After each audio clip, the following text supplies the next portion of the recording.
Hello, all heroes, and welcome back to Invincible guarding the Globe. And today we have the version 2.6 patch notes. Really dropped out of nowhere on this one. I was not expecting it, not in the slightest. But this update is live right now, and as you can see right here on the poster, there is a new character that has been added in the form of Seance Dog. So let's talk about update 2.6. I'm just going to go ahead and tell you, this update's a good one. It's a big one, and it's a good one. First of all, we have 4 new GDA case files in the form of Adam Eve, Black Samson, Titan, and Conquest. So, of this list, Conquest is the biggest surprise, because unlike most of the characters that now have case files, Conquest is very recent.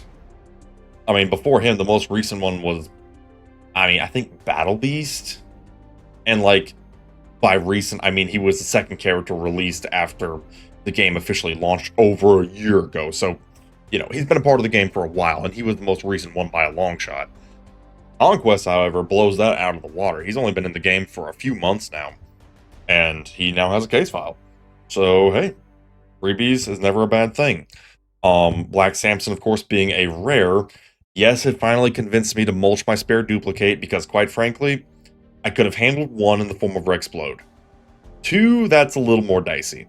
So I finally mulched the duplicate so I could get Rexplode up to Omnipotent Plus and start working on Black Samson. I'm sure the people will rejoice. Next, we have the new hero, Seance Dog. You can redeem him using your comic book pages, and starting from version 2.6, this update, comic book pages currencies will no longer be rewards, and instead, players may now find and claim new copies of Seance Dog directly from the GDA case files. Now, we knew this was coming, and a lot of us suspected it was going to be Seance Dog. That was kind of the intention. It was a tease. But what this basically means is Seance Dog is very different. He's not going to be in recruitments, and most likely he's not going to be in events, and there's a noteworthy chance he might not even be available for money, because all of his elite copies will be in the case files. Now that means a few things. 1, that means that nobody's going to be using him in any practical sense right now, not because he's bad, because in fact I would dare say he's quite good, but simply because we can't. There's only enough copies in the game to get him up to through Epic, maybe get him to Legendary, and that's if you do the hardcore modes, and let's be real here, you're not. I know I'm not. So, yeah, it's going to be a very long time before we can practically use Seance Dog, which is a crying shame, too, because he is actually really good, and thank goodness he's really good, because actually getting him unlocked and at a reasonable level is going to be quite the grind. But regardless, he will be available in the normal and hardcore routes of the GDA case files. So that's very exciting. Like I said, he actually looks pretty freaking good. Definitely worthy. It's not unusual for mobile games to have characters that have unique unlock requirements. Usually that's in the form of legendary characters and stuff like that. That seems to be, Seance Dog seems to be them dipping their toes for the first time into more unusual or unconventional unlock methods for the game. And I think that's a great thing. Personally, I'm fine with that. I have no problem with that whatsoever. But it does mean this guy is going to take a while. That will be mitigated a little bit when we get more case files in the game for all the other characters, but nonetheless, Seance Dog is a long-term grind. Now, as if that wasn't amazing enough, we have some quality of life changes. First of all, an auto progress button added in Cecil's Nightmares, Campaign, and GDA case files. What that basically means is if you turn on the auto start, or the skip battle select, whatever it's called, skip pre-select. If you turn that on during a nightmare, campaign, or case file, it will just automatically cycle through all of those levels. It'll show like a little blue bar, almost like a little loading thing. And then it'll just jump right into the next fight, and it'll keep going and going and going until you either reach the end, hit a restriction that you can't clear, or lose. Ah, it feels good. I'll tell you what, we got some good use out of that bad boy on stream. And as if that wasn't good enough, we now have a claim all button added to event missions. Praise be. At last, our desperate pleas have been answered. Took a little longer than I would have liked, but you know what? Sometimes it truly is better late than never. And hey, you know what? It means they listen. And not everybody does that, so I will take it. Next, we do have the ability to replay the main campaign's narratives. If you wanted to brush up on the story or you weren't paying attention and then decided, oh wait, hold on, what was that dialogue? You can go back and replay it. Nothing crazy there, but hey, it's a neat little feature. Favorite hero button added. You can now actually favorite heroes. This does two things. It puts them at the top of your roster, and it won't let you mulch them or accidentally include them in rank ups.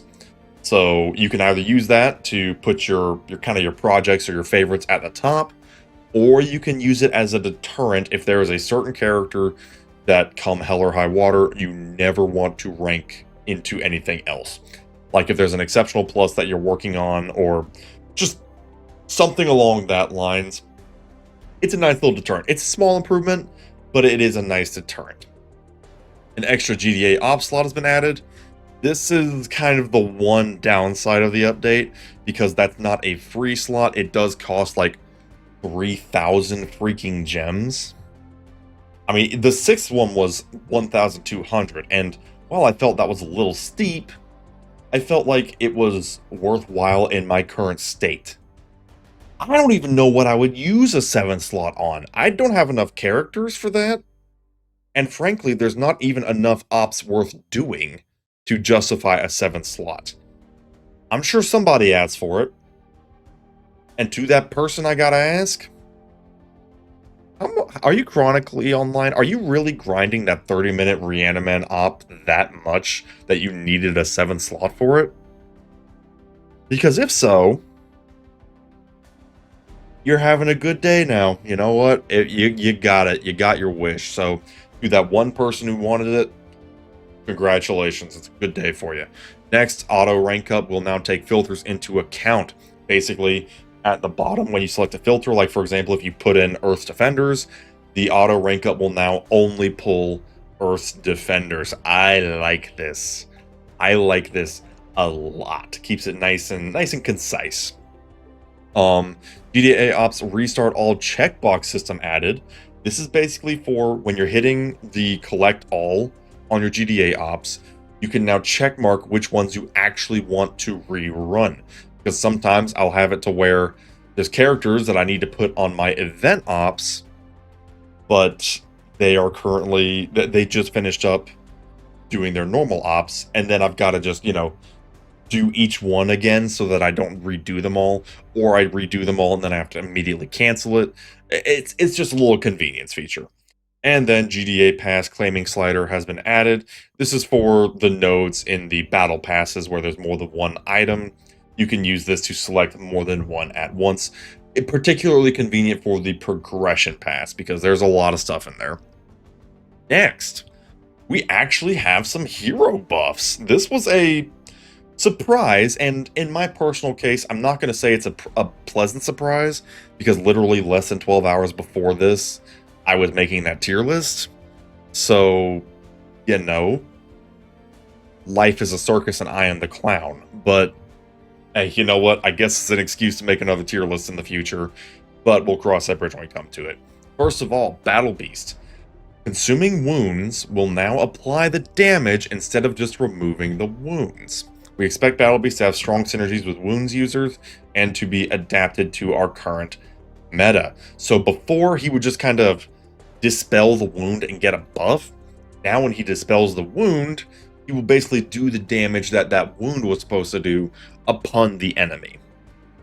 all the while getting the buffs he gets from triggering his wounds. I like this. It is a simple but potent ability that will now encourage you to actually use Battle Beast in wounds-oriented teams more. Or, at least his own wounds. He can now trigger them basically prematurely and front-load that damage. It's pretty good. Darkwing 2 added the tag Guardians of the Globes, as we saw in Season 3 and the community suggested. Darkwing 2 will now be a Guardian of the Globe. I mean, here's the thing. There's some characters that do synergize with Guardians of the Globe, and I don't think a single one of them are enough to save them. I'm just going to say that. Black Samson added the tag Original Guardians of the Globe, as once again a community suggestion. If you're ever wondering if they listen, they actually do. The devs are particularly active on the Discord. They hear, they do listen. Just a little heads up there. Again, there's probably a few synergies here and there that'll work. I wouldn't put a whole lot of stock into it, honestly, because at the end of the day, Black Samson is just a rare character. Although he is now in a case file, so there's that. Cecil. Now, here's an interesting one. His main ability got a reduced cooldown, increased damage, and a higher stun chance. That stun chance was always a stickler for me, because it was not as high as it should have been for that ability. And the damage was actually pretty good, so the fact that they've increased the damage is really good. And a higher stun chance? Yes, please. His synergy, aka his second ability, from level 5, Cecil gains 5% defense per GDA ally. The more agents you bring, the tougher he gets. Nothing too crazy here, for being honest. It's just a little bit of a self-defense thing. I'm not blown away by it, but it is what it is.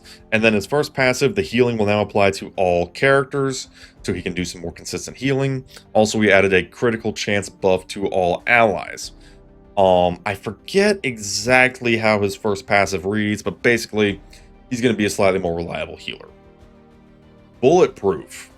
This is an interesting one, because I have been on the fence with Bulletproof since almost day one, at least since his skills came out for sure. He got some buffs. His attack stat went up a little bit. His main ability, critical damage, highly increased at all levels. Never a bad thing. His passive 1, the trigger condition for his immunity shield has gone down from 7 crits to 6. And that's a biggie, because that single change can make him be a much more reliable pseudo tank. And then at passive 2, increase the duration of buffs at all levels. Never a bad thing there. Is this finally going to push Bulletproof into A tier?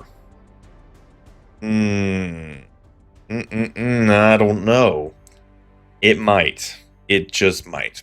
Next, we have Shrinking Ray. Shrinking Ray is a resourceful attacker, yada yada yada. Stats up, her HP and her defense is up a little bit. Her main ability, defense reduction, lasts longer, scaling up to 6 seconds. Not bad. And the synergy now triggers for each Guardian of the Globe ally instead of each attacker. Now, I forget what her passive is, unfortunately, and I don't have the game pulled up right now. So take that one with a grain of salt. I don't foresee this changing her usefulness anytime soon, but it is interesting that they're playing with her abilities a little bit. Next, Angstrom and the Maulers actually get some love. Post Powerplex, I have definitely been working on my criminal team, and specifically my technologist with Angstrom team. So seeing this does get my spider senses going a little bit here. Not Asian spider, more metaphorically. It didn't really work in the context of this. Point is, Angstrom got some buffs. His HP is up a little bit, making him a little bulkier. That's nice. His main ability, skill up, scaling is improved. Basically just, it has better stats. Nothing wrong there. Synergy increased at all levels. That means he's going to be granting much better cooldown reduction for the Maulers. And then his insta-kill on his second ability is increased at all levels, and his wound damage scaling has increased scaling. Basically, his abilities just work better now, which is really all he needed. Mer Twin, I believe this is the machine gun version. Burn damage scaling is increased, and defense break is increased at all levels. And the synergy got increased. And then Mer Twin, the melee version, his synergy got buffed as well. So their Mauler buffs are now slightly better, which is kind of exciting. For those of you who built a full Mauler team, you're having a very good day. And then the melee Mauler got some HP up, and his passive 2, the HP trigger scales up to 25%. Bounce back scaling is improved. And some changes to the cooldown. So that threesome got a nice little buff. Green Ghost, better stun on her main ability. Her stun was kind of a little pitiful, if we're being totally honest. It's gonna work better now. Some buff scaling on her synergy. Cooldown on her skill is down to 30 seconds. I believe that's the one where she can make an ally invisible, but I could be mistaken. And then on her passive 2, her cooldown is shorter as well, and scales up to 25%. I can't decide which is which, but basically it doesn't really matter. The main thing is that both abilities got a cooldown reduction, which is the biggie, because if she can more reliably protect her allies, that will make her dramatically more useful. War Woman. Look, aside from a full kit revamp, I do not see a world where War Woman is any kind of good, and I don't foresee that changing here. Her synergy has some increased scaling, buff durations increased on passive 1, and some increased stun time scaling, and increased damage all levels on her passive 2. That's fine, but at the end of the day, it's just not gonna work. There's no scenario where I see War Woman being, I mean, like literally like this might bump her up from a C to a B is what I'm saying here. And a low B at that. It's an improvement. It's an improvement that makes her not completely and totally useless. And if you've got her on like your 5th or 6th team on your GDA ops, it technically works. Technically. But she's really hanging on that technically. Aquarius, our favorite rare hero. We all do love the fish. He is super useful, but he must be with his partners too. Synergy boosted at all levels. Just gave him a little buff. It's not going to mean much of anything, for being totally honest. And Russ here got a little bit of a buff. Lifesteal slightly boosted on his synergy. His passive 1, the confusion duration is increased. Never a bad thing. And his passive 2 has been adjusted a little bit to where the healing has been reduced, but he heals all allies. So it's a little bit of a shift in priority there that should make him work a little bit better. And then after that, we do have lots of just kind of various fixes and such. And then we do have the reward code down there for Seance to get, I believe it was 500 gems, if I'm not mistaken, which is not half bad. Not half bad at all. I love this UI, not displaying user ID and you have been banned pop-up. You know, I'm not going to lie. I think that's a bug fix that wasn't really priority, but I find it humorous nonetheless. That's just kind of hilarious. So, yeah, the biggies are, of course, the case files. The fact that we got a new hero this soon, I mean, this is only the second time they've released a hero in an abnormal duration. The first time being Oliver and Multipole.